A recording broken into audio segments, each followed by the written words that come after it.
Part 1, The Shadowed Auction.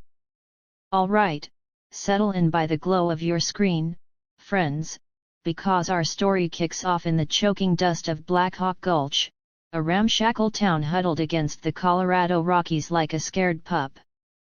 It was the fall of 1852, when the gold rush fever had turned honest folks into ghosts chasing fools' dreams, and the air smelled of pine sap, unwashed miners, and desperation thick enough to chew. Our heroine, Elara Kane, was no stranger to hardship. At 22, she was a slip of a woman with raven hair that fell like midnight silk and eyes green as the hidden meadows high in the peaks, eyes that could make a man forget his own name. Born to a trapper father and a schoolteacher mother back east, Elara had crossed the plains in a creaky wagon train after her folks fell to cholera. She arrived in Blackhawk with nothing but a locket etched with her ma's initials and a fire in her belly that said she wouldn't break easy. But fate, that cruel joker, had other plans. Her uncle, a whiskey-soaked claim jumper named Harlan Voss, had dragged her west under promises of prosperity. Instead, he saw dollar signs in her pretty face and figured he'd cash in on the town's booming bride market. See, in those lawless days, when men outnumbered women 10 to 1, auctions for mail-order brides or unwilling ones like Elara were as common as claim disputes. Harlan had sunk his savings into a bad vein of quartz, and now he needed quick coin to skip town before the sheriff caught wind of his card-sharping scams. The auction was set for Saturday night in the saloon, under lanterns flickering like dying stars. The place reeked of stale beer and tobacco spit, with grizzled prospectors elbowing for a front row seat. Elara stood on a makeshift stage of splintered crates, her simple calico dress mended a dozen times over, wrists bound loose with twine to keep the merchandise honest, as Harlan slurred. Her heart hammered like a blacksmith's forge. "You'll fetch top dollar, girl," he'd growled earlier, shoving her toward the crowd. "And if you squawk, I'll make sure you regret it." The bidding started slow, like a trickle before a flash flood. A pockmarked saloon keeper tossed out $50, leering like he'd already won. Then a rancher with a missing ear upped it to $75, muttering about how she'd warm his bed and mend his socks. Elara's stomach twisted, she'd rather face a grizzly than these lecherous stares. The bids crawled to $100, but Harlan's greedy eyes narrowed too low for his liking.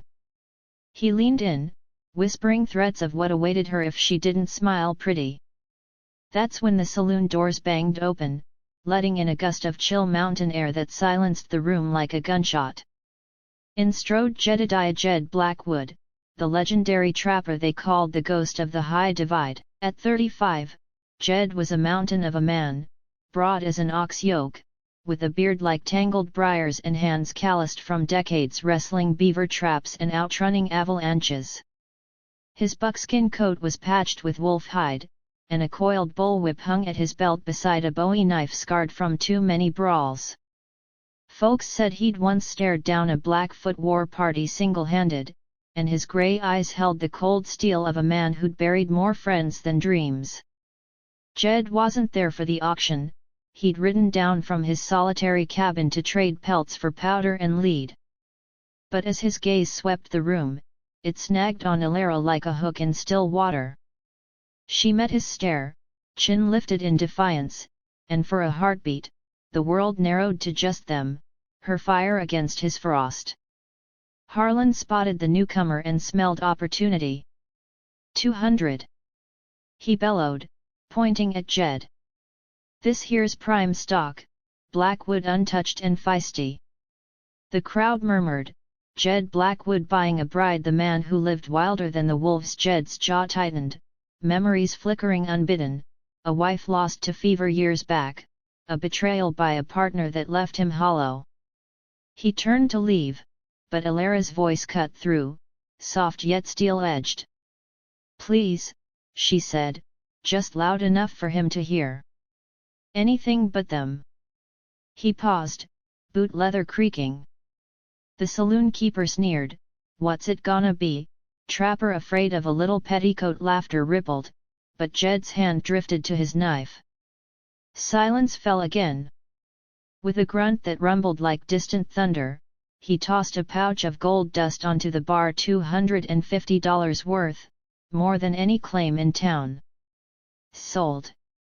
Harlan crowed, untying Elara's wrists with grubby fingers. She rubbed the red marks, stepping down into the crowd that parted like the Red Sea.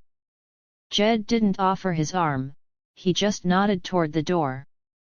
"You comin' or not?" His voice was gravel and smoke, laced with an accent from the Virginia hills he'd left behind.